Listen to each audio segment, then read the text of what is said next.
पीलीभीत जनपद में सुरक्षा को लेकर क्या व्यवस्थाएं हैं, क्या सिक्योरिटी चैलेंजेस हैं इस जनपद के, और यहाँ की पुलिस किस तरह से लोगों को भय मुक्त प्रशासन दे रही है, इस विषय पर बात करने के लिए पीलीभीत के पुलिस अधीक्षक सुकीर्ति माधव जी हमारे साथ। पहला चैलेंज इसका आप कह सकते हैं, क्योंकि नेपाल बॉर्डर का एक डिस्ट्रिक्ट है, तो उससे रिलेटेड जो अपने इसके सिक्योरिटी चैलेंजेस हैं, यहाँ पे इशू है वो है विदेश ले जाने के नाम पे कई फ्रॉड की घटनाएं पूर्व में भी यहाँ पे हुई। ऑर्गेनाइज्ड वे में लोगों को कन्वर्ट कराते हैं और तमाम एजेंट्स मिशनरीज इस तरह के सक्रिय हैं।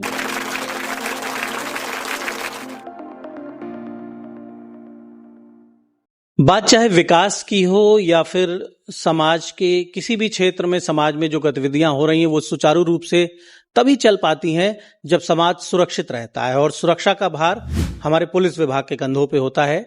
ऐसे में पीलीभीत जनपद में सुरक्षा को लेकर क्या व्यवस्थाएं हैं, क्या सिक्योरिटी चैलेंजेस हैं इस जनपद के, और यहाँ की पुलिस किस तरह से लोगों को भय मुक्त प्रशासन दे रही है, इस विषय पर बात करने के लिए पीलीभीत के पुलिस अधीक्षक सुकीर्ति माधव जी हमारे साथ हैं और उनका हम स्वागत करते हैं द इंडियन ओपिनियन में।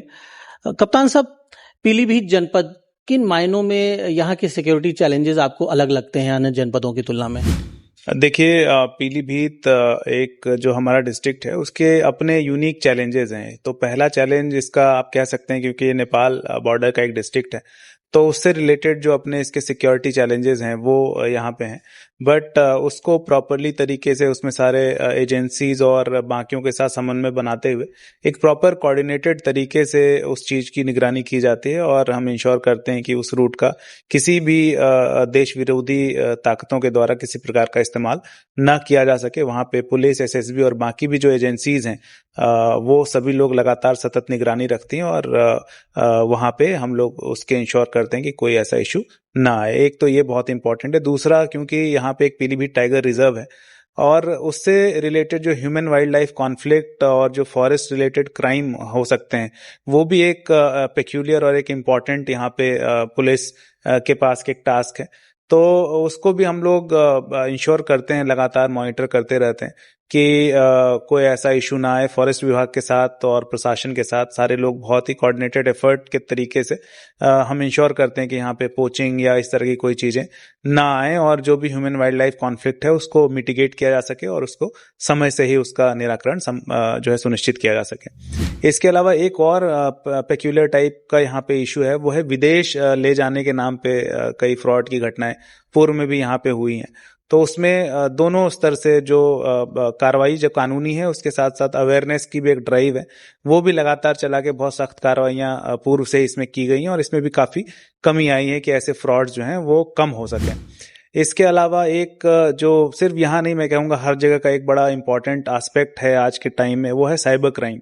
तो साइबर क्राइम जो है वो बहुत इंपॉर्टेंट है, लेकिन अच्छी बात है कि एनसीआरपी जो एक एमएचए के द्वारा एक पोर्टल है, उसके अलावा जो हमारे स्टेट में जो डीजीपी महोदय के निर्देशन में जो साइबर हमारा मुख्यालय है उसके द्वारा बहुत ही अच्छे तरीके से प्रोएक्टिवली इसमें काम किया जा रहा है, और जनपद में एक डेडिकेटेड साइबर सेल है। हर एक पुलिस स्टेशन में एक डेडिकेटेड साइबर हेल्प डेस्क है।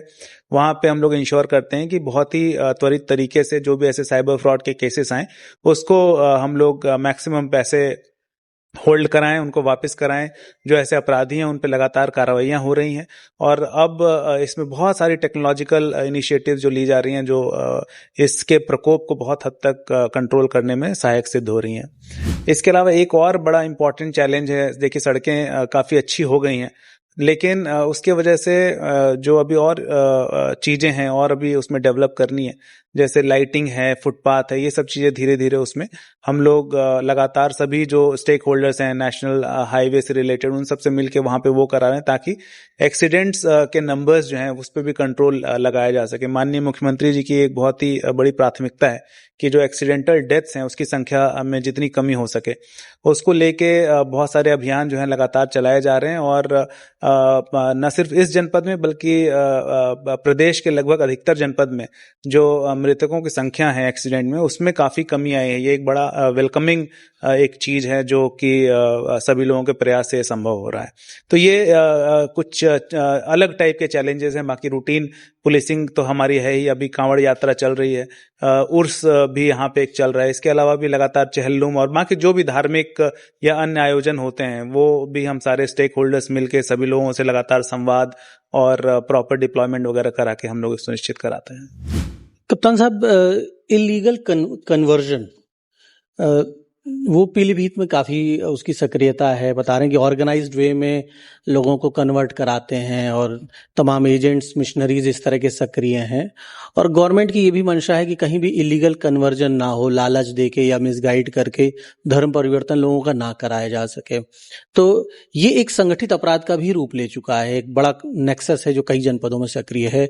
पीलीभीत में इस पर कैसे नियंत्रण प्राप्त किया जा रहा है? देखिए, रिलीजियस कन्वर्जन ना हो सके ये शासन की भी और हमारे जनपद की भी प्रमुख प्राथमिकताओं में से एक है। और इस पे बहुत ही स्पष्ट सबका रुख है कि किसी भी हालत में इस प्रकार का जो इलीगल कन्वर्जन है वो नहीं हो सकता है।